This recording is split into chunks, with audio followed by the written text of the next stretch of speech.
back to J Ray's Kitchen. Tonight we're going to be making salsa, fresh from the garden. We'll start off with some traditional chopping, and we're going to finish off with a food chop. I'm going to have a link for this in the description below. I'll show you how it works in just a minute. So tonight we've got a lot of chopping to do, but it's going to be kind of some rough chopping so that we can get stuff into the food chopper that's really going to blend our stuff up. Now, you could get a blender, one of those Ninja blenders or anything else like that, but the little food chopper I've got is perfect for making a small batch of salsa like I'm going to do tonight. Now, I've got a big blend of tomatoes here because I've got all kinds of tomatoes in my garden. I've got some of these beef steaks. They're nice and big and almost kind of like a pumpkin. They've got ridges and dips in them. Then I've got these Brandywine. Those look good. And I've also got the Romas. Now the Romas is what I really wanted to use mainly for my salsa, because Roma tomatoes are great for sauce, spaghetti sauce, salsa, other things that use tomato sauce. But we're gonna have a blend tonight because this is what I have ripe at the time. Some of my tomatoes are kind of slow coming in, but we got a lot more coming in too. Push these over out of the way. I want to show you a little bit more what I'm going to put in it. I'm going to put some bell pepper. I want to do some lime juice. May even do some lime zest. If you remember from a previous video, that's where you shave a little bit of skin off into the food. Got some cayenne peppers, serrano peppers. Those little suckers are hot. And a little bit of mild side poblano pepper. And I'm thinking about giving it a little bit of a wild turn and throwing a yellow habanero in there. I like my stuff hot and spicy, so we'll see how that goes. And don't forget the little guys. I got some chocolate cherry tomatoes, add a nice little flavor, and some fresh garlic. I'm gonna get this stuff chopped up to where I can put it in the food chopper and let it do the magic.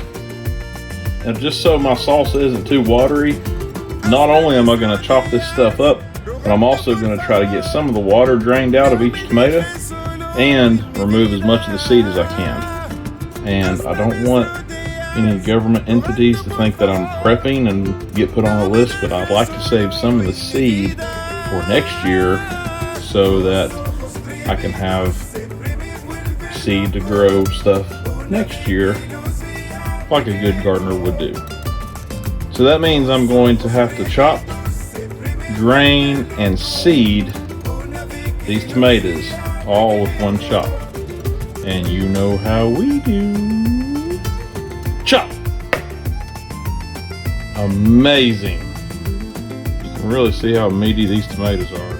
I got a lot of the seed out of them. There's still a little bit left, but with that I got a lot of the fluid, the liquid, out of the tomato.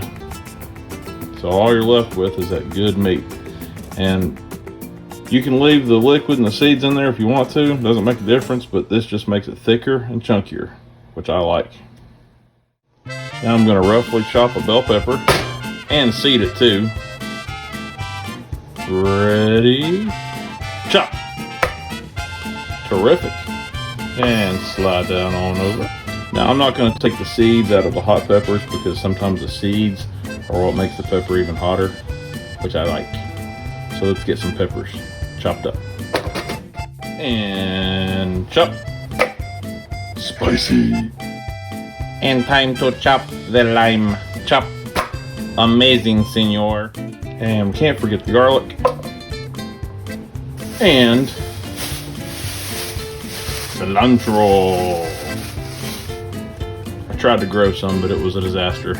And we'll just take a little off the top. I think that's too much. All right, let's move the ingredients back. Make room for the chopper. We got her plugged in. Then we put the bowl on the base. We'll lock it into place. Put the chopping blade on top of that turn it till it locks into place. Now, we're obviously not going to be able to fit all of this that we've cut up into one bowl, so we're going to have to do a few runs. So don't throw all your pepper into one run.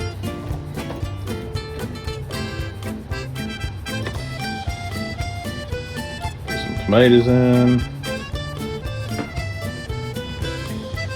Some bell pepper. Poblano.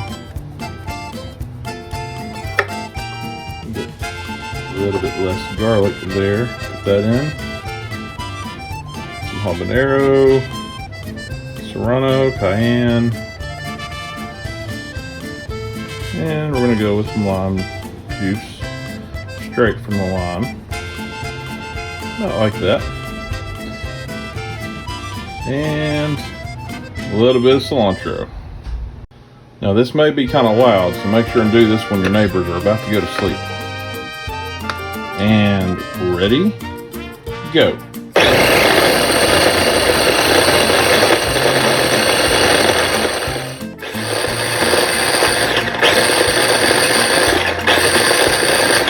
Sometimes it helps to stop it periodically.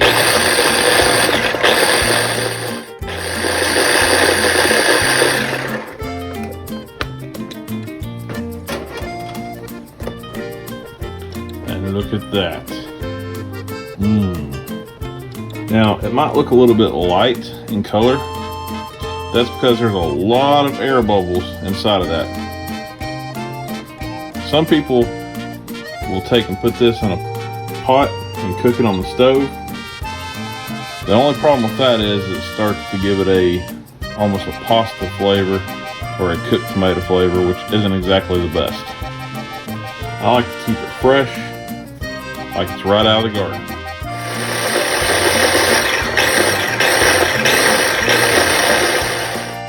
So I had a little bit of extra tomato that I didn't plan on using, so I'm just going to add it to it.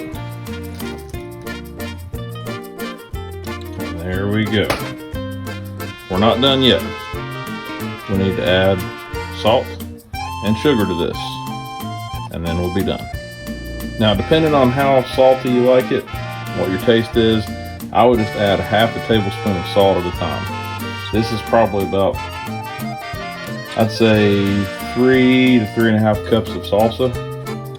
So we're just gonna add half a tablespoon at a time and taste it until we like it. Same with the sugar. Now the most ideal way to do this would be to add the salt and sugar while you're blending it, but you can do it this way as well.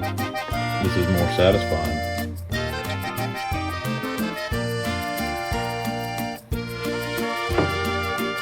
So I'm going to add another half tablespoon of salt and a half tablespoon of sugar. Give that a little stir. Now, some people like their salsa with just a lot of tomato and nothing else. I like a lot of chunkiness with peppers. Oh my goodness, I forgot to add the onion. Not to worry, we can add it now. Throw these onions in the food chopper. These are also fresh out of the garden. Put a lid on it and chop.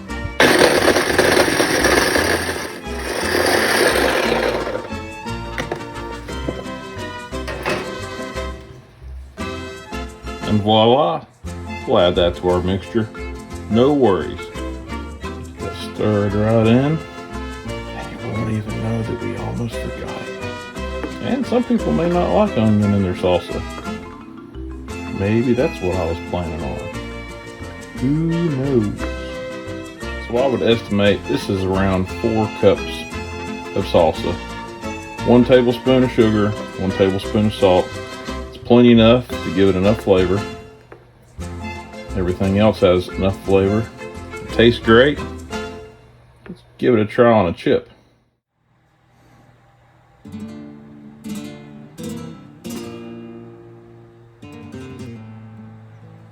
And here we go.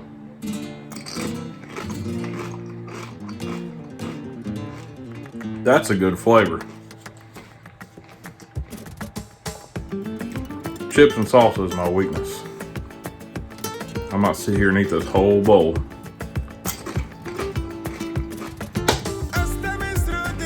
I love it. Great flavor. It's fresh. It's spicy. It's not as hot as you think.